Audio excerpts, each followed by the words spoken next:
Islamic extremists from executing terror attacks here at home.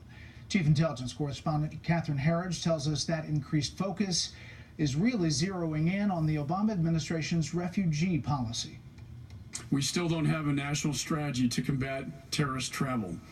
Our refugee program is not as secure as it needs to be. As the House Homeland Security Committee investigated terrorists exploiting the refugee stream, Secretary Kerry had briefed lawmakers on the administration's plan to expand the number of refugees allowed next year to 110,000, including an unknown increase from Syria. Republicans said the nearly 30% rise over this year ignores recent plots, including 3 alleged ISIS members arrested Tuesday at a German shelter. It would appear that despite warnings from our own top national security officials and then independent events like what happened in Germany, that the administration is essentially doubling down on this Syrian refugee program. As military pressure squeezes ISIS in Iraq, national security experts expect foreign fighters to fan out across Europe as they flow back to their native countries.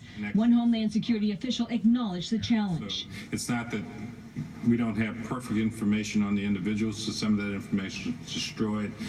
It does not mean we can't check other data sets. Homeland Security recently upgraded its forensic labs in Virginia to expand its digitized library of counterfeit identification documents, as well as its latent fingerprint section, which pulls evidence from weapons, computers, and currency. Administration officials told lawmakers the vetting process has already denied several hundred applicants, and a much larger group is on hold. Those officers who conduct those interviews are intensely trained, including, importantly, in truth detection.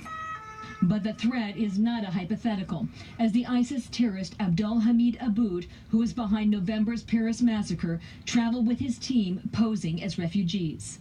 We know that jihadists are looking at every route into America, from sneaking across the southwest border to flying in as tourists and as refugees. Law enforcement data suggests the majority of domestic terrorism cases since 9/11, about 80%, are tied to U.S. citizens and legal residents. And for intelligence analysts, it's very hard to predict the current and future impact of Syrian refugees on the homegrown threat. Brad. Kevin, thank you. There is